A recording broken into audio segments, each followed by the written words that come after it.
Good afternoon, everyone. My name is Tracy Osborne, and I'm an associate professor in the Department of Management of Complex Systems at the University of California, Merced. And I want to welcome you to the second panel in a series called Social Justice After COVID-19, Envisioning a More Just and Sustainable World. So this panel is also co-organized by Zalik, professor in the Faculty of Environmental Studies at York University, with support from Dali Carmichael, a master's student in the same program. Co-sponsors include the Global Labor Research Center at York and the trade union NGO network Common Frontiers. As a project of universities in the US and Canada, we want to acknowledge the land and indigenous peoples of this region as one small act in the ongoing process of working to be in right relationship with the land and people of Turtle Island. So, as I mentioned, this is the first in a set of panels addressing various themes. While the first one focused on public health and inequality, today's panel will focus on labor and working conditions in the time of COVID. So we've asked our presenters, all of whom have deep experience and knowledge of labor and social justice issues, to discuss the impacts of COVID in the communities where they live, work, and conduct research. We've also asked them to address the structural challenges of the labor system and the resulting precarity for workers and their families. And finally, we've asked them to reflect on what COVID now makes possible and what, if any, are the transformative outcomes that might arise in the workplace as a result of this pandemic. So look out for future panels on food, energy, climate change, biodiversity loss, just transitions, and more, which will bring together practitioners, scholars, and activists who can help us to better understand the current crisis from a social and environmental perspective, an equity perspective. So we're thrilled to have an amazing group of speakers who include Gagandeep Kaur, an organizer for Warehouse Worker Center in the Peel region of Ontario, Canada; Andrea Dehlendorf, co-executive director of United for Respect in California; Juan, Lara, associate professor of American Studies and Ethnicity at the University of Southern California; Deena, founder and executive director of the Toronto Workers Action Center; and Tufts, associate professor in the Department of Geography at York University. So we have a fantastic group of speakers today working at the forefront of labor and equity issues. Some of our presenters have been tracking worker conditions in large corporations such as Amazon, which has been recently quite prominent in the news. So we look forward to hearing their thoughts and updates. Before I introduce our first speaker in greater depth, I'll just ask you to write any questions that you have in the chat or comment section, and we'll address some of them at the end as time permits. So without further ado, I'd like to introduce our first speaker, Gagandeep Kaur. Gagandeep is a warehouse worker, labor activist, and grassroots organizer in the Peel region of Ontario, Canada. She's a proud member of Canadian Union of Postal Workers and an organizer for Warehouse Workers Center Peel. With a passion to build community and organize for better working conditions, her goal is to support workers, fight for their rights, and strengthen the labor movement. Gagandeep, thanks so much for joining us, and I'll turn the floor over to you. Thank you, Tracy, for this wonderful introduction. Hello, everyone. My name is Gagandeep, and I would like to just share my screen here now with you all.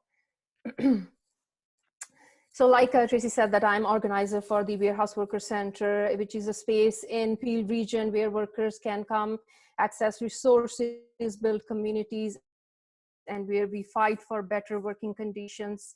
I'm also a warehouse worker myself, so I'm quite familiar with all the struggles that workers go through on the work floor, how the system is constantly, subjected, how they are subjected to constant cuts and rollbacks. And I really appreciate this opportunity to speak on behalf of thousands of those warehouse workers who are considered essential, and they are going to work in this pandemic. I live and work in the Peel region, and there are some specific traits about this region that I would like to share with you all. If you look at the screen though, so the Peel region is composed of the city of Mississauga, Brampton, and Caledon. With the population of almost 1.4 million, this region also has the highest 62.3% of visible minorities in the GTA. Close to half of Peel's residents, that is 50.8% of the regions. It's a South Asian visible minority group that is followed by Black, African, Chinese, and Arab. So you can say that this region is pretty diverse. So newcomers, they mostly form the majority of the warehouse workforce. And as per the recent study done by the region of Peel, 43% of this Peel's economy is in the warehousing, logistics, and delivery sectors.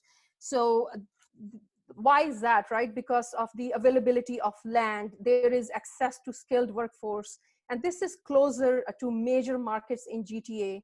The wealth of transportation infrastructure that includes the Canada's largest international airport, Toronto Pearson's, Highway 400 series, and the major railroad that connects Peel with the world market through road, rail, and air, that makes this region as the economic hub of Ontario. So due to all these factors, this region has attracted numerous employers like Amazon.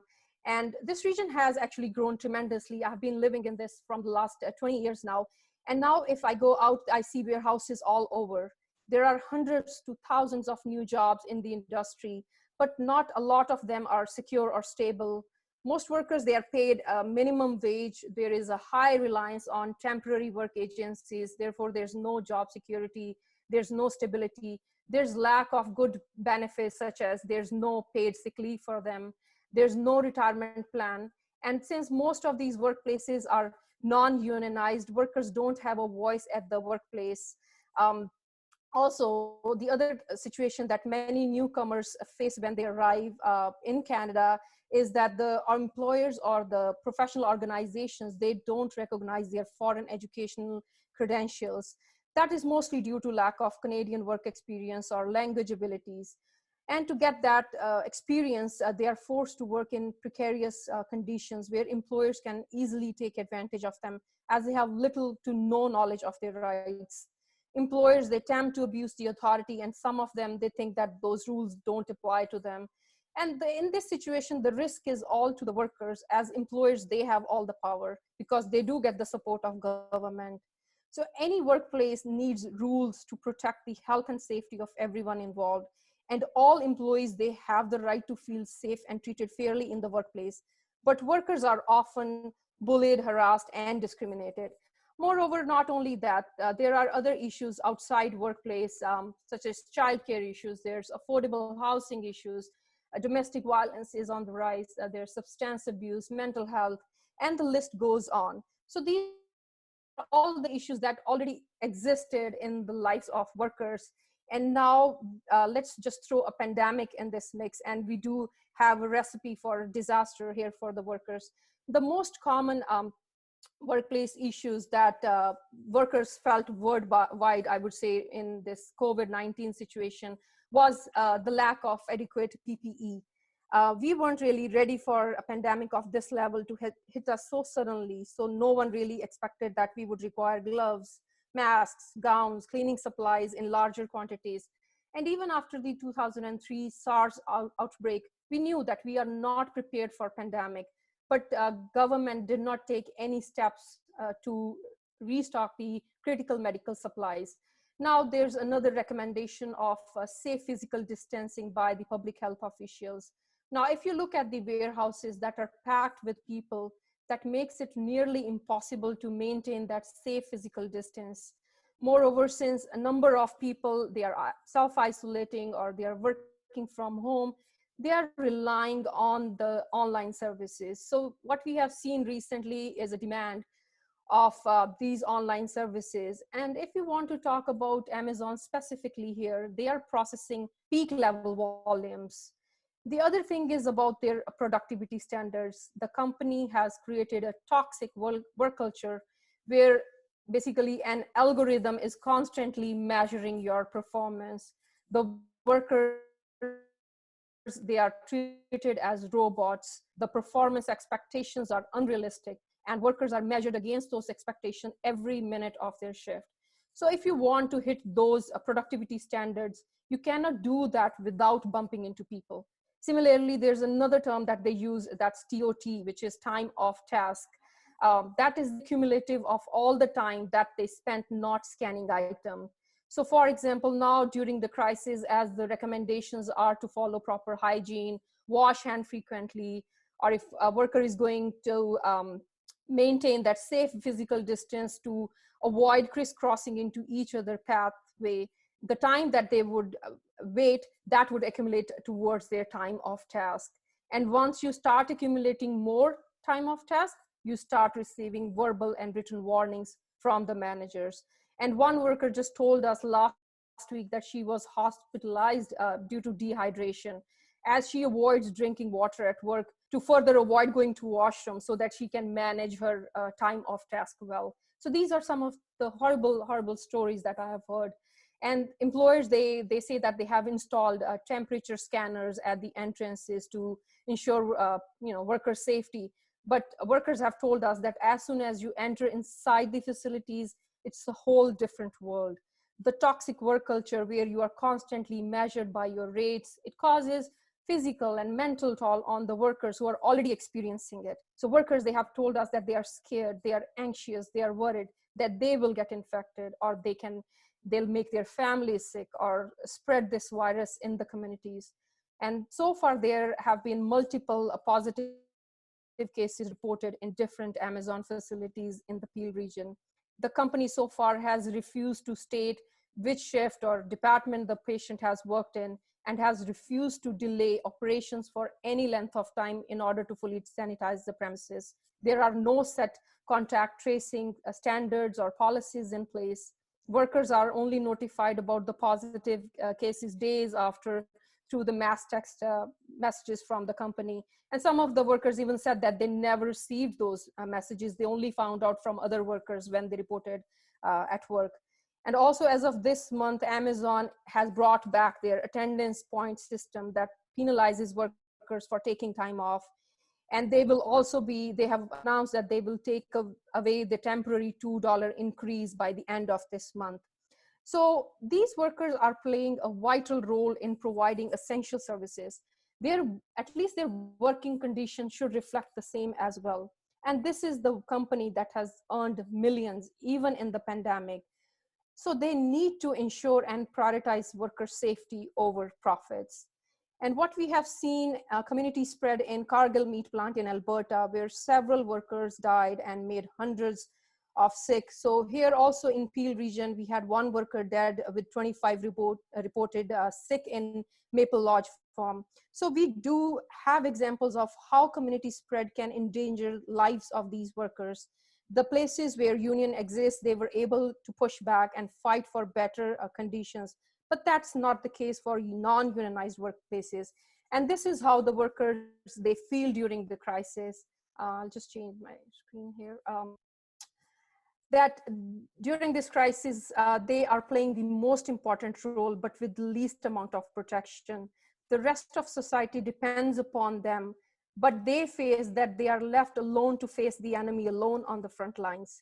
This is the same workforce that has been constantly ignored by employers, corporate governors, and government of every level.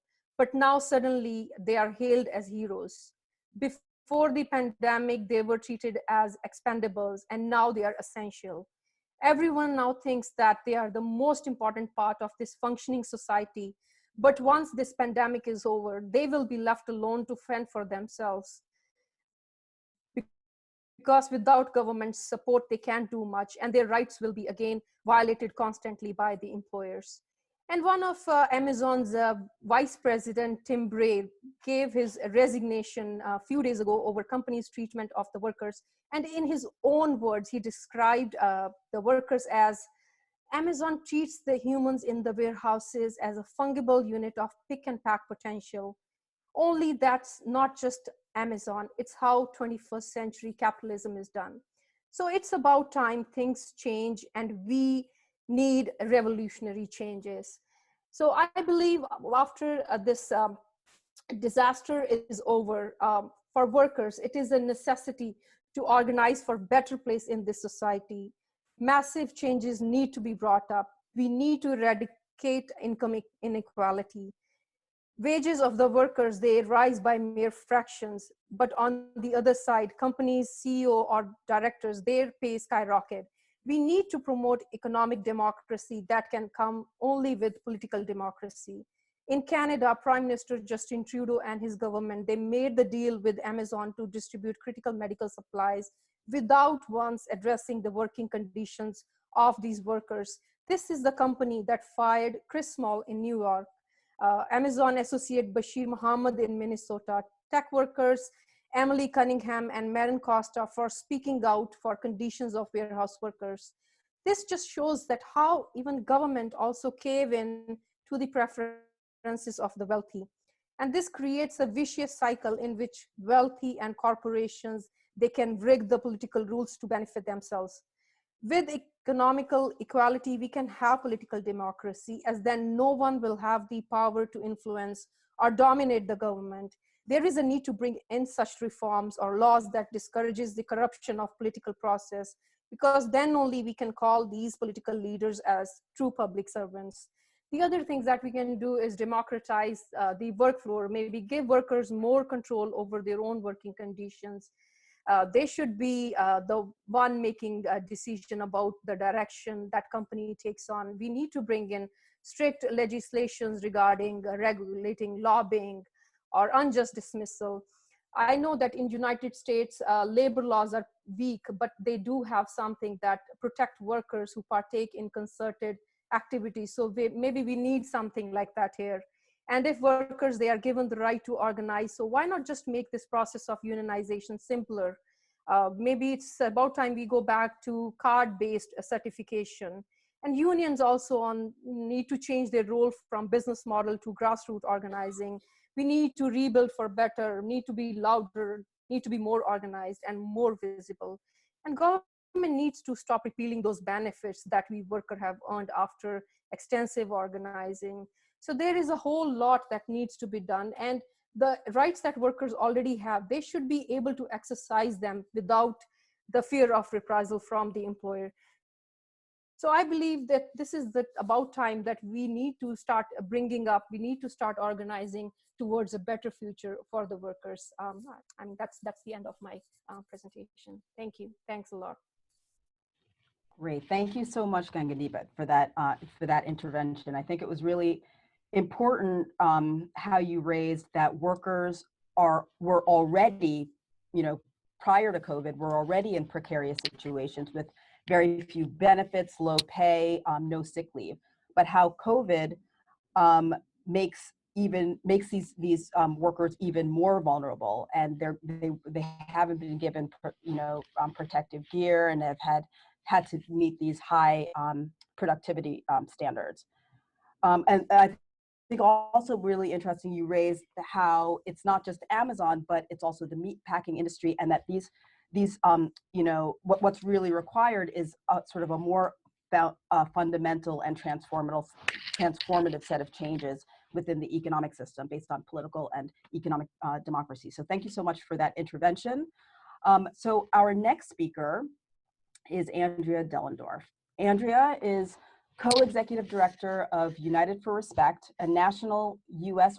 organization building power for people working in low-wage jobs by centering their voices, experiences, and solutions in the national movement fighting for the future of work, our economy, and corporate regulation.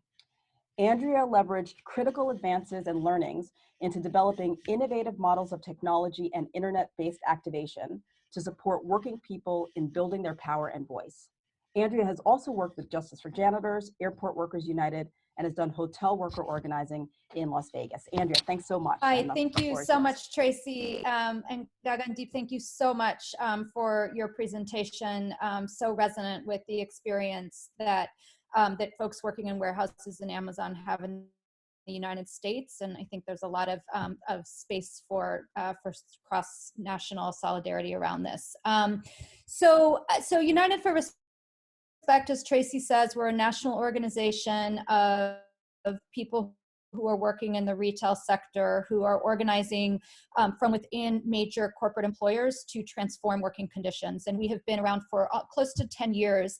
And, to the previous speaker's point, it's not so much that COVID and the current economic crisis that it is, part of catalyzing is so much new as it is compressing and accelerating the trends that we've been experiencing over the last several decades. And really, I use the analogy of a frog in boiling water, that, we know that, that the, economic instability and income inequality, these things have been just, growing and expanding and intensifying, but at a kind of slow pace that, in this feels like it's all of a sudden just the temperature got turned up, and it's just exposed just the complete like amorality and just the complete laborations and the particular humans who are running them are having on people's lives. And now it's really, that people have been dying slow deaths as a result of all of this. And now it's just happening really quickly and really dramatically. And I think that, on the one hand, it is a catastrophic crisis that is putting people at so much painful risk. And it feels for those of us, and folks should say if this is not their experience working with workers in these jobs right now, but there's so much readiness need. People are organizing, and it's completely expanded how much folks want to do, and really straining the capacity to really provide support and hold people, and and really fight the fights that need to be fought. So there's a huge moment, and then there's also, I believe, a real transformational moment. And I think similarly, again, to what the previous speaker said around, that this is an opportunity to not just temporarily change how we think about these jobs, but permanently change these jobs. There is no reason that the humans who are making sure that people have the food, clothing, basic necessities that they need should ever have been considered non-essential. They've always been essential. We just treated them as throwaway jobs that weren't worth investing real, and we were willing as a society, frankly, to look the other way while wealthy corporate leaders like Jeff Bezos and the Walton family, who owns Walmart, and the owners of the private equity and Wall Street firms have amassed just like incomprehensible levels of wealth and power in our society. And it's like we forgot, or we weren't paying attention as a society to the fact that the only reason that they have that money and that wealth is because they take it off of the labor of the people who are doing the work. And that money should not, like Jeff Bezos, his net worth is $150 billion. He is the wealthiest person on the globe. And it is because every time somebody goes to work in that warehouse, they pay them the minimum they can get away with, and then they take the rest. And that's why he's got yachts. That's why he's got multiple homes.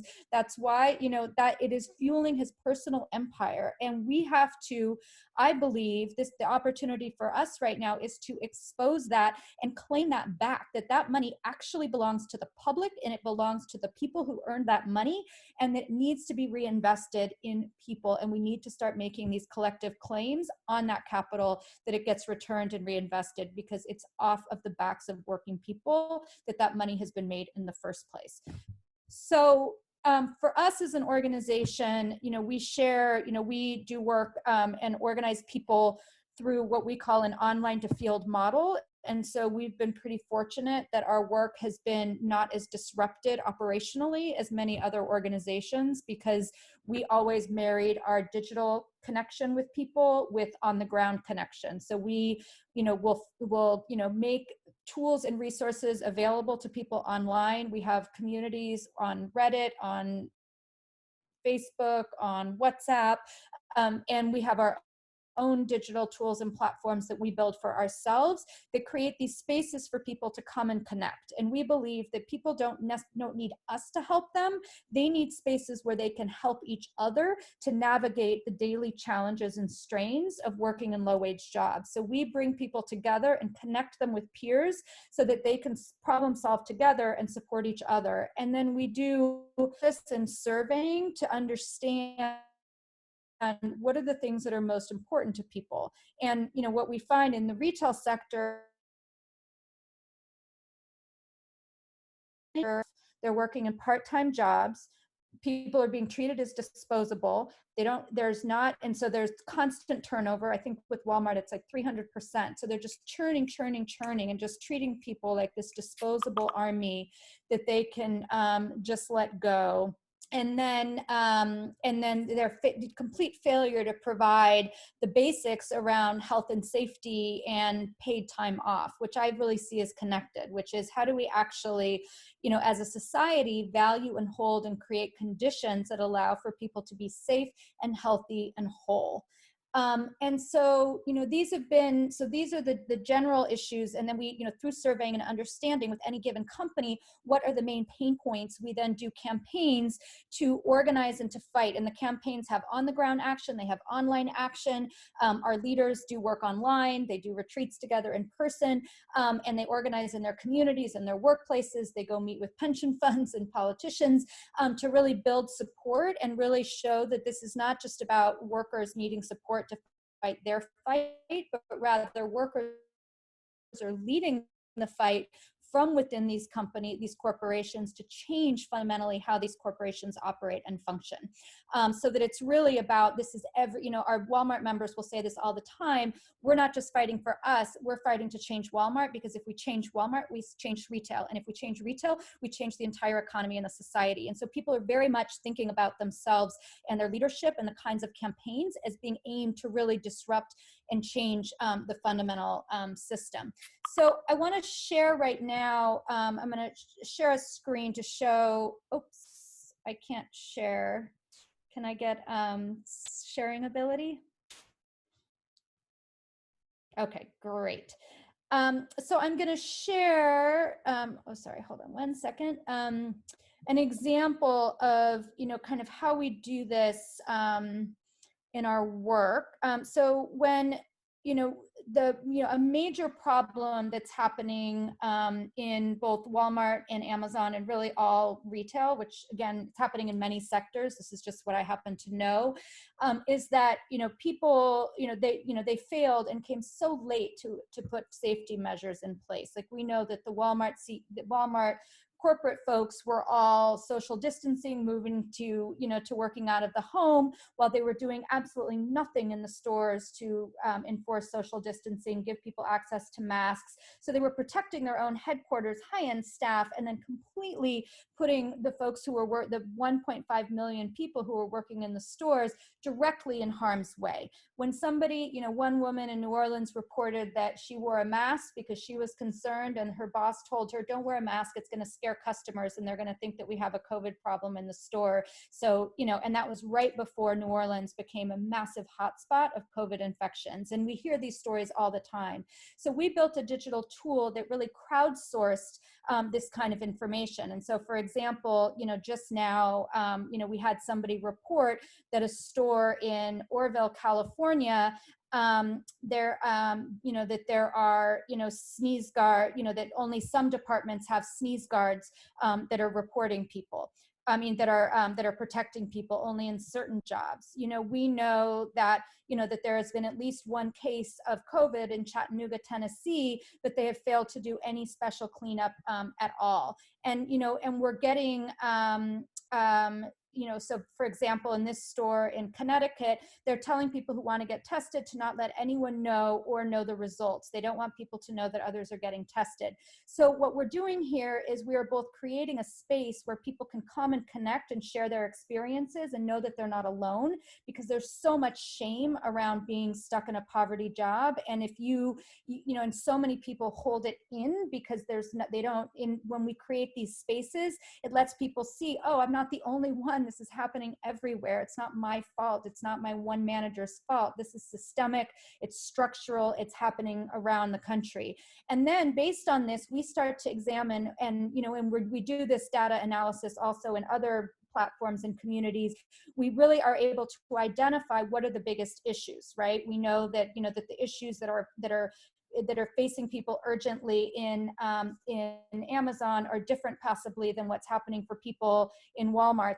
That's different maybe than what's happening in Target. So it gives us very tailored and specific interventions that we can do. And then we try to engage in a conversation through, in public around really holding the retail sector accountable to say, these are the practices and policies. And right now we're fighting for protective gear and safety at work and enforcement of social distancing, hazard pay to really compensate these jobs at the level that that they should be, which is not $11 an hour for an essential worker job. And then 3, making sure that people really have paid time off and no retaliation for taking time off to be able to care for their health. And on this platform, just to point out, we also can go in and your people are also able to report around around what's happening in Amazon stores as well. So we're able to deploy this and use this across employers. It just happens to be right now, we only have it up and running yet for Walmart and Amazon, but are talking to a lot of other folks about expanding it. And then the last thing I'll just say is that, that we really feel that, that in order to change things, we can't just be trying to fix things on the edges and make things a little bit better. We actually have to go at the heart of what is driving all of this. Right? And it's an economy and a society that's based on a neoliberal model that is all about how to facilitate the maximum amount of capital and surplus value from workers into the hands of, again, the particular humans that are running these companies.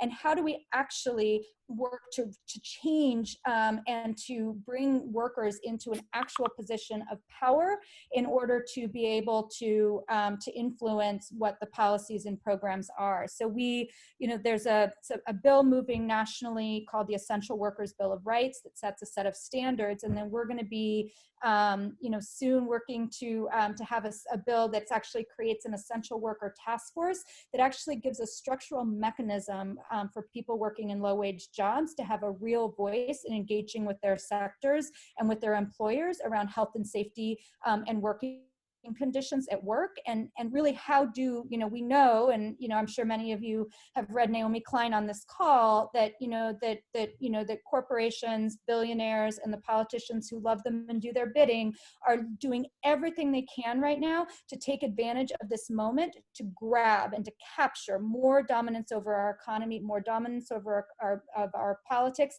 and more of the money that workers are making through their labor. And we have to have our own version. Like, we need to have a disaster new model, whether we think it's socialism, a version of socialism or what it is, but we have to be taking advantage of this moment to start to advocate for big structural shifts and changes in the economy, and make immediate gains that deal with the crisis, but that set us up for a long-term structural shift in power. So thank you all for giving me a chance to share our work, and yeah, thank you. Thank you so much, Andrea. That was a super interesting intervention. I mean, I agree. I think, your call for, that this is a transformational moment, that it's not only an opportunity for us to change sort of permanently worker conditions, but also kind of some of these more systemic, structural problems within the sort of our economies. So looking to, and also I think what was also really valuable is this tool, this sort of, this digital tool that connects people and that kind of brings together research and technology and on the ground campaigns and actions. I think it's really powerful to be able to put that power back in the hands of workers. So thank you so much. And our next speaker is Juan Lara. Juan is an associate professor of American Studies and Ethnicity at the University of Southern California. He's a human geographer who works at the intersection of race, space, and power. His interdisciplinary research focuses on three broad themes. The first centers on urban political economy, racialization, and the politics of space. The second set of research interests focuses on the use of data science and technology to reorganize how various state agencies are restructuring the social relations of race, immigration, and labor. And the third set of projects focus on public-facing research that support community-based organizations in their efforts to resolve social disparities. So thanks so much, Juan, for joining us. I'll turn it over to you. Great, thank you, everyone. Hello, I think we have been thinking. It's great to hear Andrea and Gagandeep talk about these things. I think we are thinking about the same things, because I will reiterate many of the themes and points that both of them have already made. And so we're just going to keep hammering these points, because hopefully we can sort of move along the conversation and try to sort out how we organize in the time of post-COVID crisis. I wanted to just show you really quickly. Well, actually, no, I'll wait until if I have time later, because I'm afraid I'm going to run out of time. What I want to do is just talk to you a little bit about the work that I'm doing now, and then sort of think about, and so engage with you in this thought process about how do we organize, right? How do we organize in the time of crisis? And this comes from a lot of the work that I've been doing with the Warehouse Workers Resource Center that's located in Southern California. I've been working with them since 2008. The book that I published in 2018 really comes out of the work that I've done with them. But it's an academic book that focuses more on sort of regional policy, global economic development, and race and labor. And one of the things that's happened, and what's happening now, I think, is a good reminder, and Andrea mentioned this, that capitalism has always renewed itself through crisis, right? Right now, as Andrea mentioned, big corporations and elite politicians are organizing themselves to take advantage of the crisis. And that means that we too have to figure out how to organize for social justice in the post-COVID-19 world. And as we organize, and this is where I think it's really important to focus on this, as we organize, it's important to pay attention to the ways that racial and gender differences have routinely exposed workers to systemic violence and premature death, whether that's in the workplace because of the conditions of work, or whether it's outside of that because of conditions related to things like environmental racism. And we are slowly learning, and we've been listening to more and more of the news reports come out about how the virus has capitalized on social inequities by killing a disproportionate number of Black and brown people. But what we must also account for is the heavy toll that essential workers, many of whom are people of color and women, have had to pay in order to keep our society and economy running. And what's clear in this moment of crisis is that workers, especially those whose labor has been devalued because of their skin color, because of their immigration status, and because of their gender, are essential and have been essential to profits under pandemic capitalism. And what we now call essential workers have in fact been essential, as both people who spoke before me have said. They've been essential to the functioning of modern just-in-time capitalism for a very long time. And my work on logistics and warehouse workers shows how this happened and why. And I go through the whole process of why just-in-time delivery, just-in-time supply chains has to be understood as another moment of crisis in the development of modern capitalism.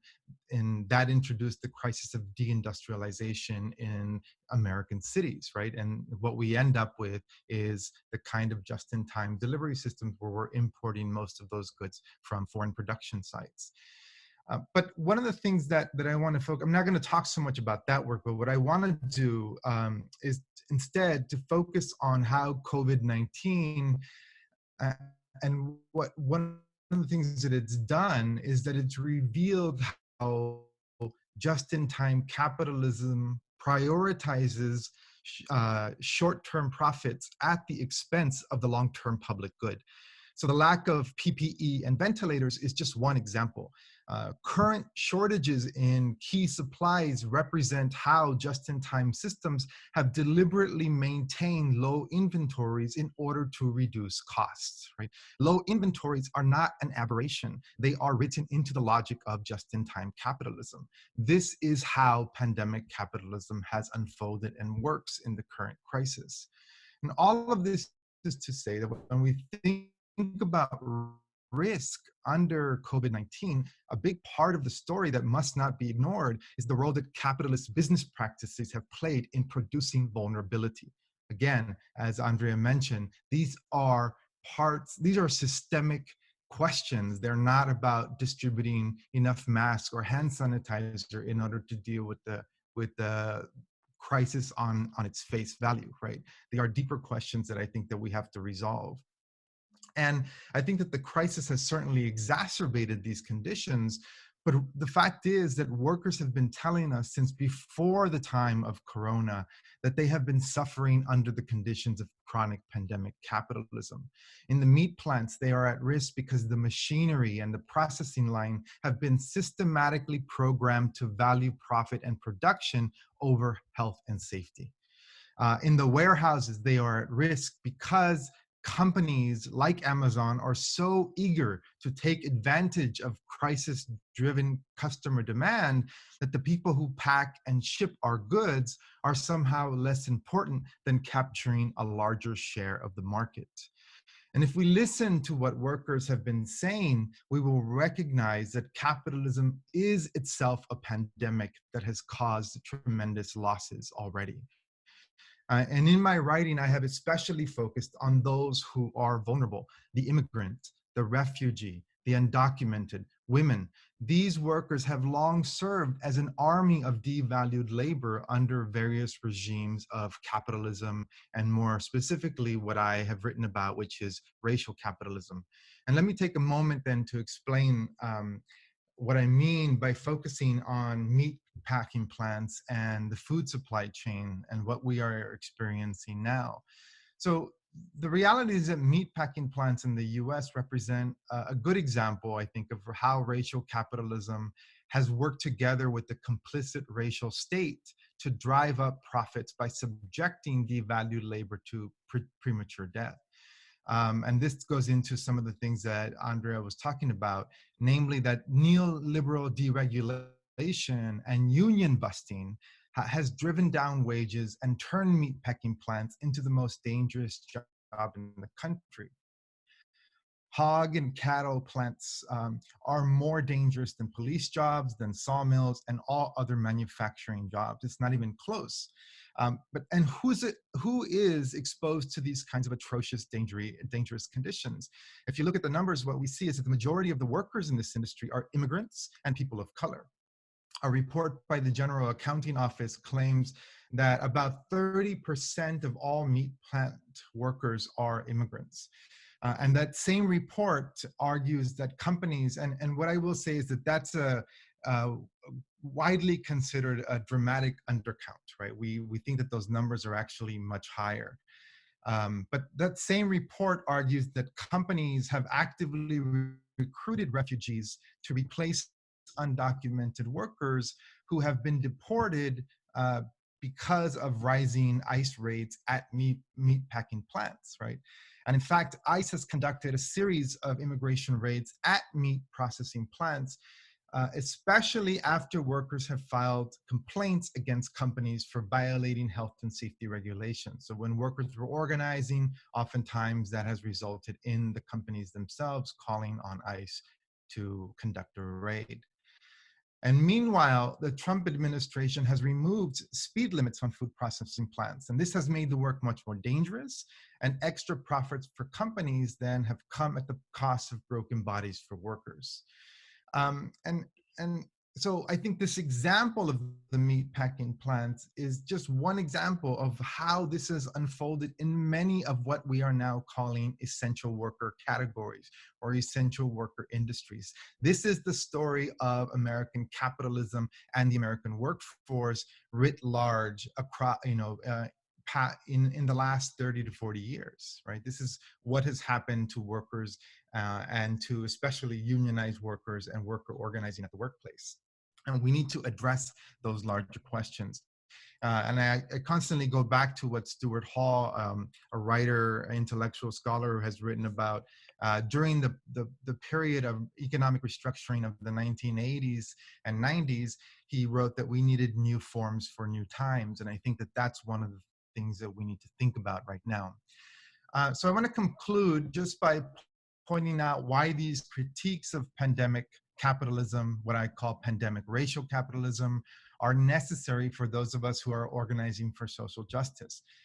As I mentioned earlier, business leaders and the political elite are clearly mobilizing to take advantage of the current crisis.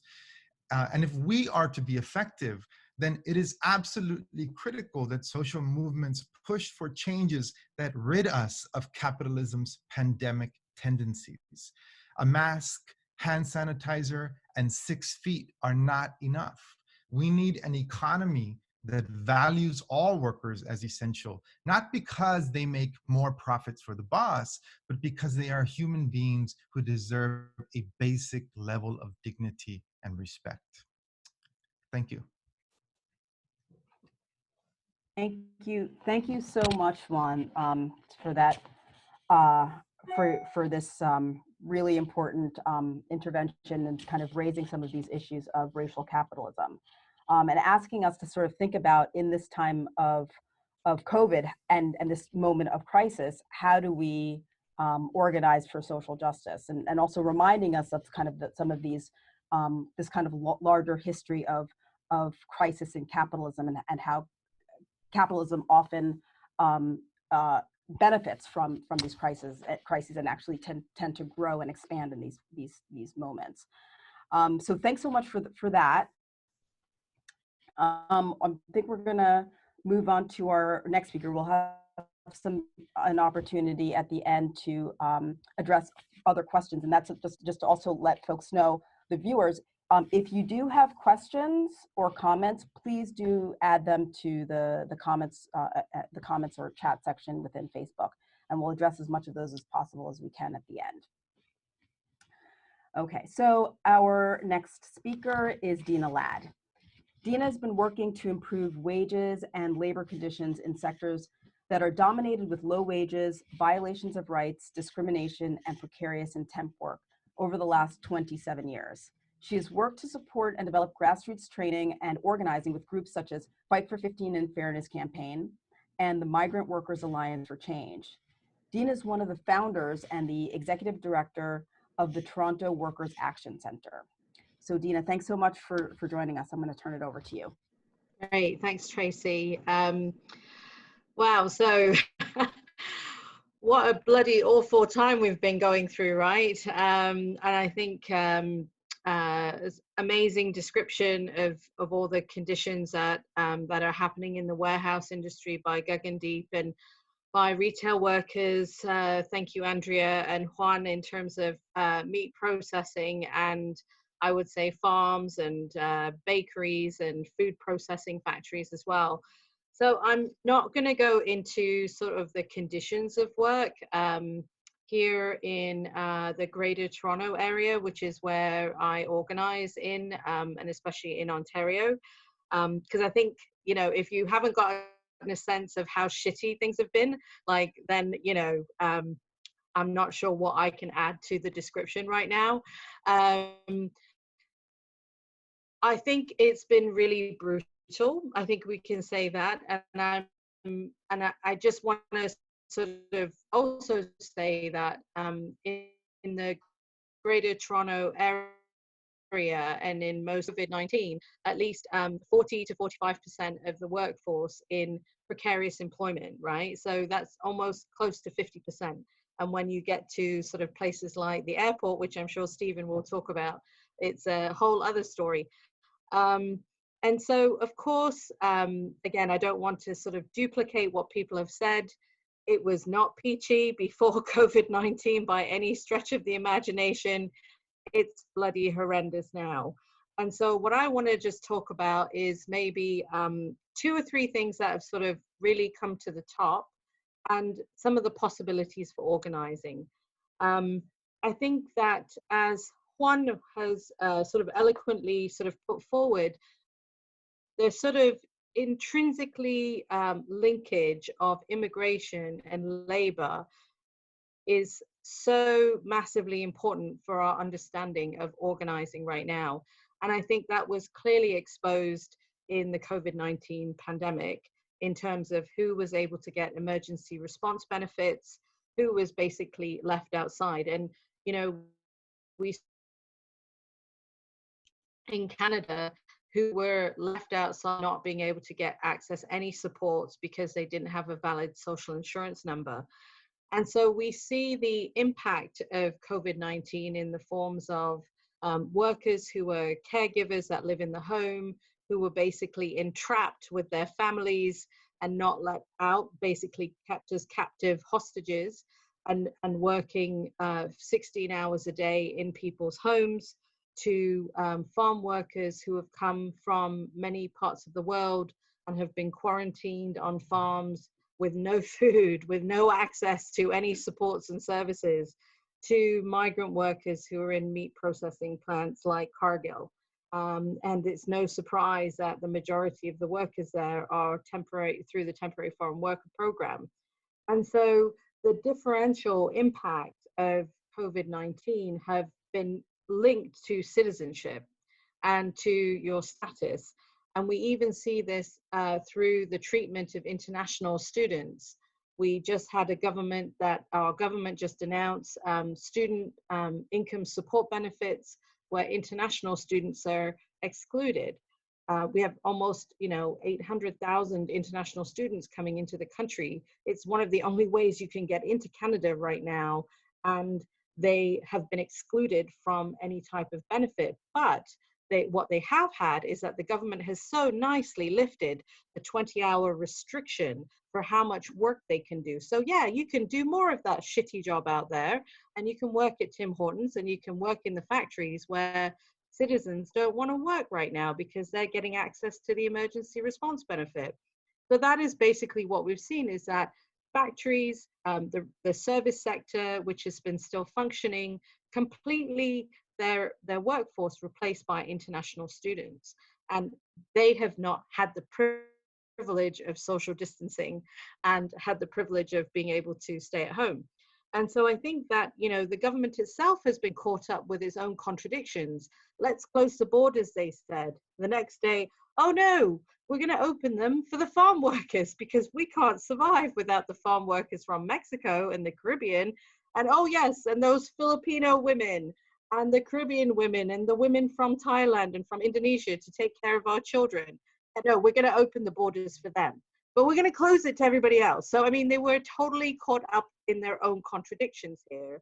And then that we also saw this with essential workers. It's like, well, we're going to actually bribe you to stay in your job, and we're going to figure out ways to give you bonuses. We're going to increase your pay by $4 an hour to make you work in long-term care where the highest rates of infection have happened. No surprise with the kinds of work that PSWs, personal support workers, who are mainly women of color, are having to do, which is the most crappiest work, part-time, no benefits, no paid sick days. And that's where the highest rates of infection have been in Canada. And so what you see is these complete contradictions in terms of the government also being faced in with their oh yes, we love you, we need to bribe you, but no, you can't have that money, and so I think that these are these moments. I think the other thing that we've learned and sort of has been exposed quite clearly is the connection, obviously, between union and non-union workers. Again, we've known this through the 15 and Fairness campaign when we were fighting for paid sick days for workers. Big surprise, many union workers have no paid sick days, do not have scheduling rights, have no equal pay for equal work, and actually were making a lot less than the $15 an hour that we won, and that was taken away. And so I think that the pandemic, especially as unions have been completely, especially the private sector, have been completely gutted here. And I think, you know, some unions have lost like 90% of their members and are reeling from this shock. And I think part of this conversation in terms of if we're going to beat capitalism is like, what's the state of our movement, right? What's the state of the folks on the ground who have been doing day by day essential work to provide supports to workers and to deal with the absolute frigging crisis that has been happening in terms of people not being able to feed themselves? What has been happening with the unions where their memberships are gutted, and now the public sector is going to be faced with incredible austerity measures, and they are going to be facing a fight of their lives, right? Because the government's going to have lovely reasons to say, well, you know, we had to do the Canada Emergency Response Benefit. We have no money left, right? So these are all the kinds of issues that I think we're going to have to grapple with in our movement building, and with the state of the movements and the state of the organizations that we are connected to. And it ain't pretty, let me tell you. And so we have a lot of things that we have to deal with. I also think that one of the biggest things that is incredibly worrying, especially in the Canadian context, is the attack on workers right now. So even though, you know, people have been called here, they've been called superheroes. You know, I've been doing this work for 27 years. I've never heard cleaners and grocery store workers and retail workers and truck drivers and warehouse workers being called superheroes. Normally they're invisible and people don't give a shit about it, right? And so now if we're called superheroes, then what does that mean, right? What does that mean for, it was fine, like literally, I would say in the span of 2 or 3 weeks, people being called superheroes, and now there's a blaming, shaming game going on right now, where you've got Andrew Scheer, leader of the Tories, who basically saying that the new emergency response benefit is a tranquilizer on the labor market, and that people are frauding the system, they're gaming the system, and we have to get people back to work. When the reality is, yeah, people are like, yeah, I'm getting $2,000 a month to survive. And guess what? I make more on this than I do working at a shitty job at the local store, right? And because I only get 20 hours of work a week and I have no benefits, and I'm putting my life at risk with COVID-19. I can stay at home for $2,000 a month. So why the hell would I go there, right? And so now what they're having to do is they're having to blame people and say they're lazy, they're fraudulent, they don't want to work, you know, and so this is a moment where our movements in Canada have to fight back, because when they get rid of CERB, which is what they're planning to do in July, they are going to basically put people between a rock and a hard place, and people will have no option but to go back to those crappy jobs that we are trying to transform. And our movements are not working as fast as they should be. Right? Because we're also dealing with the effects of dealing with 10 weeks of crisis emergency support on the ground. So these are the things that I'm thinking about in terms of how we respond, and it's happening way too fast for me. But I think the possibilities, I want to talk about the possibilities. There's been such a huge collective public political education in the last 10 weeks, I think, that I've never seen before. And, you know, when you've got your neighbors banging their pots and pans at 7:30 at night in support of essential workers, I'm not sure if that happens in the US. It'd be interesting to know. But in Canada, at 7:30, banging the pots and pans in favor of essential workers, and that has become a thing. And people have banners up on their lawns, and they've got signs up saying thank you, essentially working these jobs. Nobody gets a chance to bloody think, because you're working 60 to 80 hours a week. Now people have had a moment to sort of step back. They've had CERB, which has been basically $500 a week, income support, which again, for most workers, They've not ever had that.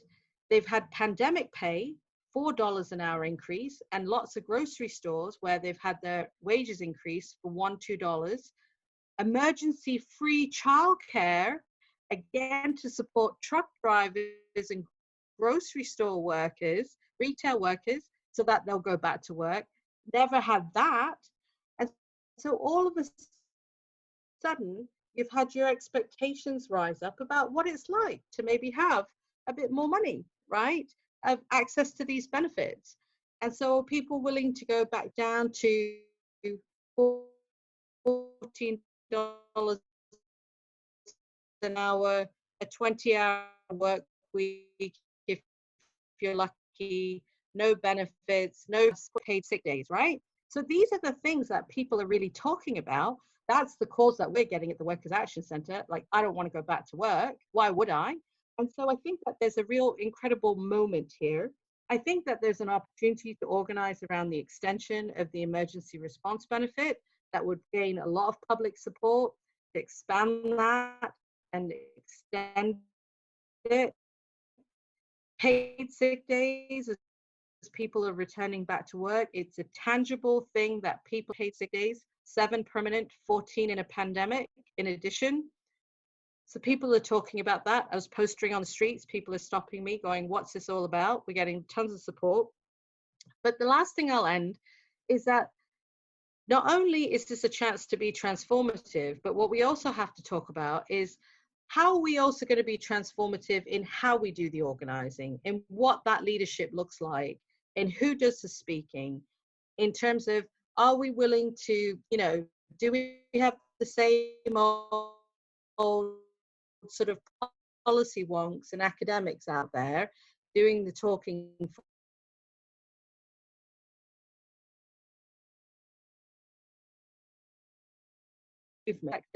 for the unions, for all of our movements, to really think about what have we actually learned, and if this is exposed exactly who is essential, well, where are those essential workers in our movement, right? What role are they playing? Are they in leadership roles? Are you making space for women of color and for migrant workers and for folks who have been invisibilized by this process? I think it's a really important question for us, because I think it's not just about transforming capitalism, but it's about transforming how we do our organizing, because our organizing has to look very different. And for me, I think some of the same old questions have always been happening over the last 25 years around, yeah, we need to change, we need to change, we need to change, but never anything happens. Will this actually be a moment where we'll see substantial change? Maybe, because all of our organizations will have fallen apart. Who knows? And I'm glad to hear that, some of the organizations in the US are doing far better than ours. But I think that these are the kind of questions that I'm grappling with and trying to sort of think through, what the hell is this all going to mean as we start to move forward in our organizing? Thanks. Thank you so much, Deena. Just to know that we do have also a similar practice in the U.S. of kind of singing or howling or the pans at certain times in the evening.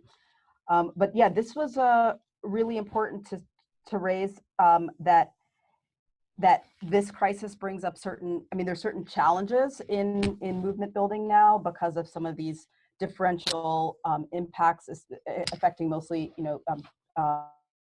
people of color, women, folks based on immigrant status, but also some real opportunities. I think the fact that there is this income support right now for in Canada. In the U.S., there was a federal support of $1,200 a one-time. At this point, it's a one-time payment. But I think folks are a lot more open to hearing new narratives, and don't necessarily want to go back to a business as usual. So I think this is a real opportunity, and thanks for also raising the issue that it's not just about the transformation of capitalism and changing of the system, but the process, like how we do things. So thanks for that. So our last speaker is Stephen Tufts. Stephen is an associate professor in geography at York University. He's a labor geographer with a current research focus on the role workers play in urban economic development, labor market adjustment, and growing populism. Stephen is also a spokesperson for the Toronto Airport Workers Council, an organization representing Pearson International Airport's 50,000 workers. Stephen, thank you so much. And yeah, I leave the floor to you. Thank you very much, Tracy. Yeah, it just so happens that for the past quite a few years now, two of the groups of workers that I've worked most closely with, hospitality workers and airport workers, are two of the groups that have been most affected by pandemic. Not only the most recent one, but also SARS in Toronto, which happened in 2003, which some people may not remember as clearly as I do. And I think what the difference, I think all the panelists have really excellently put out there, how we deem workers essential and value certain people in different ways at different times, especially when we need that labor in a time of crisis. As immigrant workers and women of color, young people, is that in this pandemic, some of them have been deemed non-essential and they're unemployed. And yes, there's a CERB, which Deena has talked about, and different income supports, which is said as a buffer for this. But in some cases, it's been absolutely decimating to certain sectors, the labor markets. And numbers, what do they mean when we're talking about individuals and the suffering they have when they can't provide for their families? But in hospitality, in February, there's 1.2 million people working in hospitality, accommodation, food services in Canada. In April, there were 600,000. And this is at a seasonality where you're supposed to be hiring more people for the summer season, and they're not. They're unemployed. And of course, the way that employment insurance benefits work is that a lot of people are casual. They may claim employment insurance benefits during the winter season and then go back to work for the summer season in hospitality industry specifically. And just as the moment when they were expected to be hired back to work, they're not because of COVID-19. So this creates an unemployment crisis that could be for the long term. This more recently, I've worked closely with airport workers. The Toronto Airport Workers Council is a coalition of the larger unions representing Pearson's 50,000 workers. Not all of them are unionized, but we speak for non-union and union workers. And the economic impact of COVID-19 on the airport is there were pre-COVID-19 passengers today being serviced at the airport. Now there's less than 5,000. Air Canada this week, these are a lot of workers that are similar to the one in demographics that Gagandeep mentioned. Most of the workers at the airports are from the Peel region. So these are immigrant workers, racialized workers, a lot of young people. And of course, it's been mentioned, they were in precarious employment before this. 1 in 5 airport workers was working for minimum wage before COVID. These are not rich pilots who are making hundreds of thousands of dollars a year. That's a very small minority of airport workers. So this creates a lot of vulnerability, and it's made me think that, is precarity even the word we need anymore? Do we need a new word? Because we're not talking about people being precarious. We're talking about people really being vulnerable to life-sustaining ability to reproduce themselves. And I think that's something that we need to really think about and reflect upon as we move forward. And we can talk about unemployment as being one sort of characteristic of the moment we're in. But there are still a few workers that are working in these sectors, and they've faced really difficult situations. We had a number of real issues with the airport authority in just trying to get sneeze guards put in the checkout systems where you check in for your flight. They didn't want to put up plexiglass. They thought it would ruin the aesthetic of the airport. It took a struggle just to get that put into place. We did ask for a $4 top up for hazard pay as well, and for the workers that are remaining, and there's a petition for that. Basic knowledge of just not knowing who in the airport was infected with COVID-19, and the public health authority not doing anything to share information of when they had an infected airport worker come forward because of issues of privacy. Well, that just creates more anxiety. And it was real. We have, right to now, we have counted 13 people, airport workers, have died of COVID-19, and that's just in Toronto Airport. COVID-19 is an airport disease. That's how it's transmitted globally, by airports. So that's why it's important to have these infection protocols in place at gateway entrance in different countries. One of the workers that died, I won't mention her name for family reasons, even though it is public. She was a worker at a duty-free station, which sells liquor, duty-free liquor at the airport. Selling duty-free liquor was deemed essential by the province. You could still do that at the airport. That was deemed an essential activity, which is, it seems like would have been better to maybe have that worker stay at home. Is that necessary to keep that service open during the pinnacle of the outbreak? So these are the issues that we're dealing with, is what do you have when you have thousands of workers who are, few are in danger when they are working, and others who are deemed not essential and sent home with reduced revenue for their homes. And one of the twists we're trying to do is we're trying to shift our infrastructures to dealing not just with employed workers and what they're doing and the challenges they're facing with health and safety, increasing precarity when they're working, but now you have to switch gears to service the unemployed and have it create a whole new infrastructure. And that's not something that unions do very well. I think Deena mentioned this.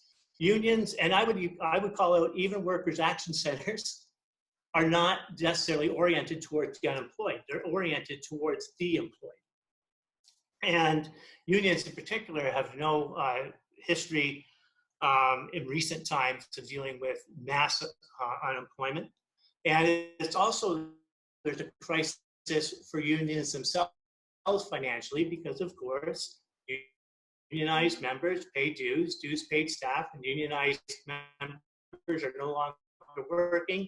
There are no dues, and there's a financial for the envelope calculations for Canadian context. About 500,000 unionized workers have lost their jobs in the last 2 months. Most of them concentrated in private sector jobs. Public sector cutbacks will come later. And this translates, I estimate, to about a $25 million per month loss in revenues for unions. So unions are one of the infrastructures left. We have to fight for the economy and to fight for health and safety and to fight for the unemployed, yet they have a resource crisis, which could be an existential crisis as well. So this is something that we're trying to deal with at the Airport Workers Council, is when our own activists are being laid off, what infrastructure do we have left to help the mass of unemployed? And this is where we're trying to turn to the state to get support and work with the employers in certain ways to find common grounds to at least build an infrastructure to keep in touch with people as they go through what could be a prolonged unemployment. The scenario building for recovery from COVID-19 for the air industry globally is 2 to 5 years. We're not going to see necessarily the same type of travel patterns that we've seen in the last decade. For hospitality, it's a similar thing. Even if they open up the economy and allow people to eat in restaurants again, are people going to go to restaurants in the same way? These are bigger questions we have for prolonged unemployment in these sectors that easily dispose of the people who work in them. So I think that's something I want to keep in mind. We also have to look at what's going to happen after we come back. And there's a couple of interesting things for both sectors. I'll give 2 examples. There are, again, a few workers that are working in both sectors. For the few workers working in hotels who are cleaning rooms, and because room attendants have been laid off, clients or guests in the hotels, and some hotels it's reported, don't want their rooms cleaned because they're afraid of COVID-19. Now, part of this is fear, part of this is racism of who the room attendant is. We can be honest about that. But at a time when rooms should be cleaned twice a day, guests are choosing not to have the rooms cleaned at all. So this brings a whole big question about what is work going to look like for hotels when the post-pandemic era. And another example from the airport sector is we already see this at Pearson. They are rebuilding parts of the terminals to put in automated check-in agents for boarding passes. So most of us go to airports. Just before we board the plane, we show our passport to somebody and our boarding pass. Either I'm still old, I get mine printed out. Some people have them on their phones now. but you're scanned in and you leave the plane. Those folks are going to be replaced, and they're going to be replaced by automatic scanners for passports and artificial intelligence, specifically facial recognition technology. And the argument being made for that is, well, if we have fewer people at points of contact, then the robots can't catch COVID-19. So this is a whole issue of how workers can be replaced and made disposable through technology using COVID-19 as a backdrop.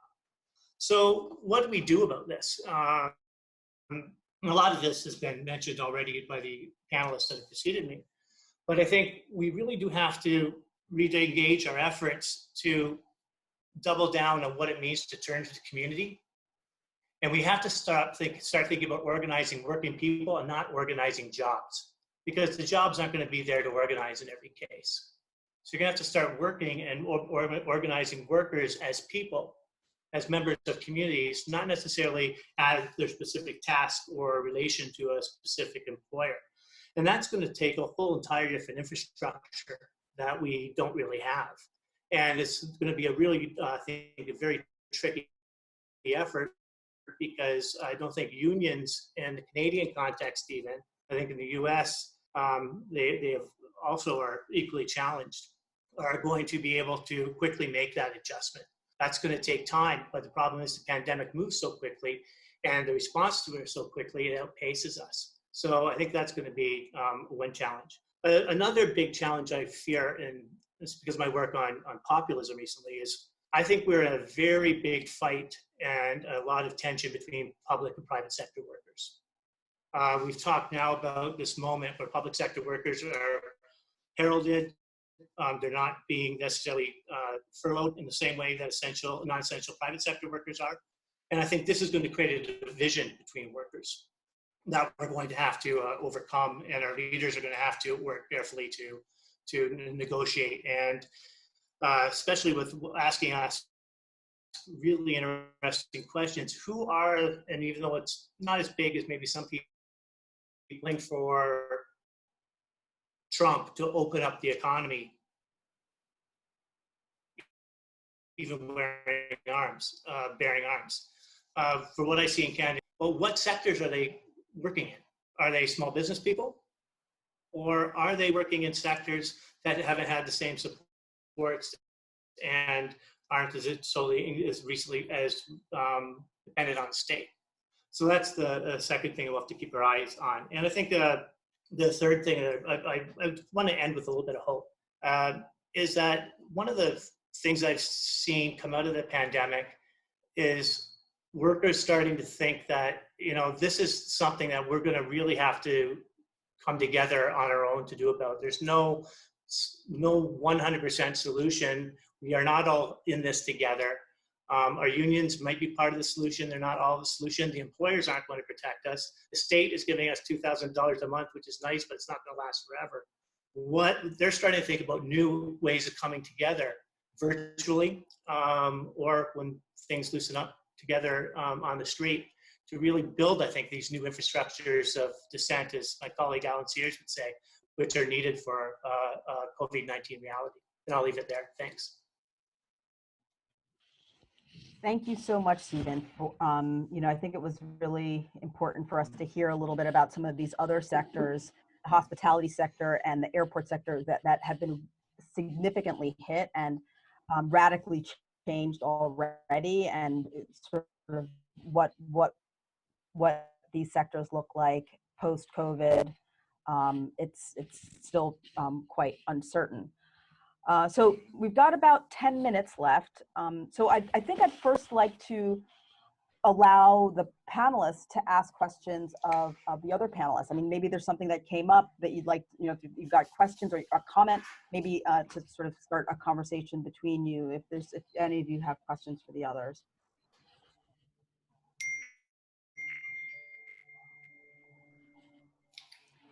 All right, well, maybe, Deena, I think were you about to jump in there? Yeah. All right, well, I've got a question that I'd like to pose. It's actually two questions. So, I mean, many of you've spoken a lot about workers and what labor unions and social movements are doing to advocate for better working conditions. Some of the viewers may also be some of these workers also in, in vulnerable working conditions that we've discussed, but all of us are consumers. So I was hoping that maybe you could speak to how these poor working conditions or lack of safety for workers also affect consumers. And also if you could reflect on, or give any sort of suggestions as consumers with few options to shop given shelter in place, what can we do to support safer working conditions?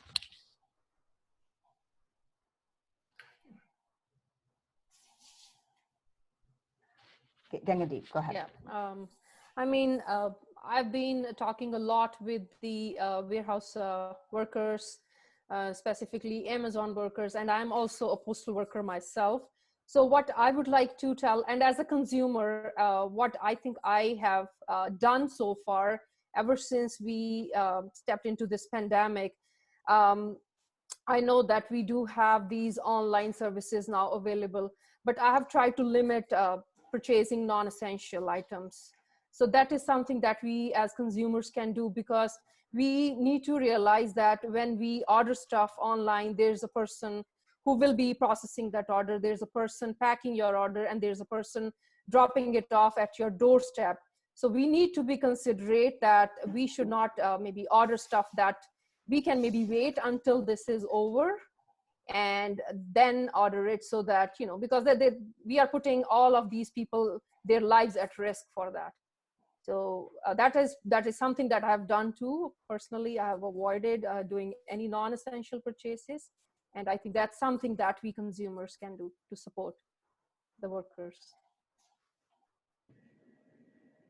I mean, I would just sort of say that I think consumers have been sort of made aware, I think, through the pandemic of how connected they are really to workers. Whereas I think, we've been talking about how so many workers are considered to be invisible, right? Sort of just, doing that warehouse work that you can't see, or delivering the parcel, you don't care as long as it's on your doorstep, right? Or, the stocks are shelved at the supermarket. And so I think that in some ways, I think consumers have suddenly had to think about how they purchase things, what is essential and what's not, because basically in some ways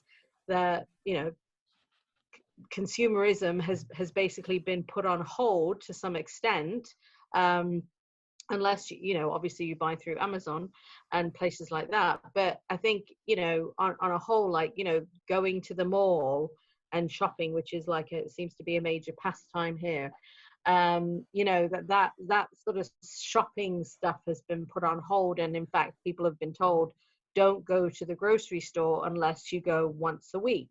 You shouldn't be doing, and only one person. And, there's been all of these restrictions that I think has sort of had, gotten people to think about stuff, right?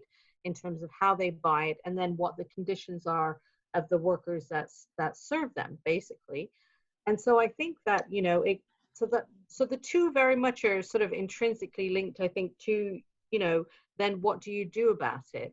And I think that if we have a situation where the majority of people, let's say in Ontario, don't have paid sick days, is this a sort of a thing as people are thinking about, as services start to open up, especially for the rich, like the marinas and the golf courses and things like that, but guess who's servicing them? I think it has gotten people to think about sort of, if I am being asked to go back to work, how do I keep myself safe? How do I keep my family safe? So as a consumer, you're now in the situation of yourself now having to go back to work, which is what essential workers have had to go through. So I think that there is this kind of this continuum of sort of connection that I think that we can be using in terms of trying to then win public support for some of the transformative stuff that we've been talking about, right? So the transformative labor conditions, it's the transformative maybe immigration conditions. We're having a whole conversation that we've never had in Canada before around pushing for regularization. and trying to use the government's own kind of eyes being wide open around who wasn't able to get access to CERB because of their SIN numbers, to then do a bunch of education and pushing around, well, so then do you not want to make sure that people have status upon landing in this country? Like, what is that going to mean now for us, right? And for those essential services. And so I think that we have to sort of take this kind of experience that we've collectively all gone through together for 10 weeks. Obviously, definitely not in all together in terms of who's been allowed to socially distance, but there has been more of an education around the issues that people face. But how can we use that then to move the organizing forward? And I think that's just going to require a lot of grassroots education and work, right? So for instance, our members, even though we're not allowed to get together, everyone is getting, 10 posters in the mail. They're going to put it up around their neighborhoods, around paid sick days, or around June 14th, which is our day of action for migrant workers. So how do we find ways also through this pandemic to get people out on the street, to still start to kind of push people back into organizing as well? Because I think this has had a bit of a number on people in terms of their own issues around health and anxiety. And so I think we are also going to have to deal with that. And there's a, sorry, one sec, Juan. Just because there's a Andrea had asked for a quick comment, and I'll give you the floor to you right afterward. Also, Andrea, there was a question whether or not this platform is available in Canada. Or it could be available in Canada. We just would have to do the setup. But yeah, I'll just say a couple things. One, like, really agree with the point about the unemployed. And I think if we think about the unemployed sectorally, it's going to be about defending the existing jobs and the existing system, which is the last thing that we need right now. We have to have, and I think this ties to the question of consumers, which is, we can't get our way out of this if we continue to operate in this consumeristic, short-term,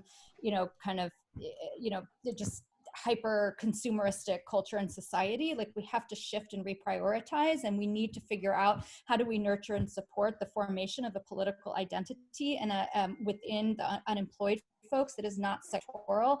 I don't want to ever be in the position of fighting to defend Neiman Marcus's right to exist, to send high-end, to sell, overpriced high-end, good, clothes and keep malls opening. I want to talk about how we can repurpose malls to become solar farms and, or whatever, right? And how do we, how do the institutions that exist, whether they be unions or worker organizations, really think about how do we reframe the we, and then how do we think about what is the economy we really want to build towards, and then what are the things that we need to do to be able to do that. Like, I dream of an unemployed army demanding to retool the entire economy to be green and care focused, period.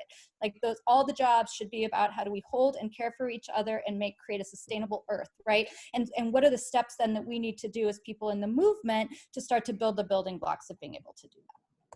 Love it. Thank you so much. And I'll give the last word to Juan. Then I think we're close to time, but I'll give the last word to you, Juan. Thanks. Yeah, no, I think, on the one, consumers, this is always the question that I get. What can we as consumers get whenever I talk about the work that logistics workers, warehouse workers are sort of doing and what they've been fighting for?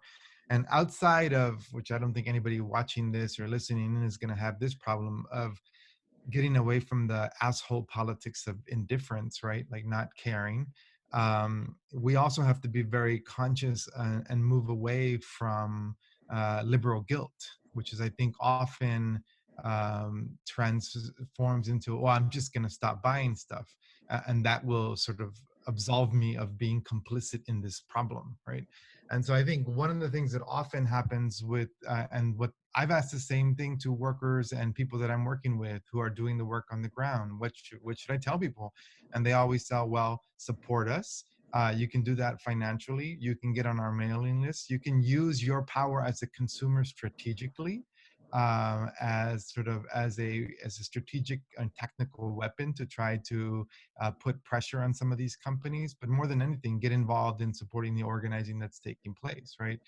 On the consumption end, I mean, I will say that Gagandeep made a really important point about one of the things that I've heard from all the people on the ground now is that Amazon is hiring, you know, thousands of new people, and they're going into these jobs and they're hiring them precisely to meet the spike in demand. And so there is, especially right now, a real issue around bringing more people into these facilities, working in cramped quarters, and then giving them the leverage to actually build more of these facilities in places. So there was a lot of work around organizing against Amazon warehouses in New York. Similar things have played themselves out across the United States. And I encourage people to pay attention, to get involved in those networks, and to support the workers that are organizing. Thank you so much, Juan. Thank you to all of the presenters for a fantastic panel. We're at time, so I think we're gonna be, you know, end for now. But thanks again for your participation. Really fantastic. Thank you. Okay.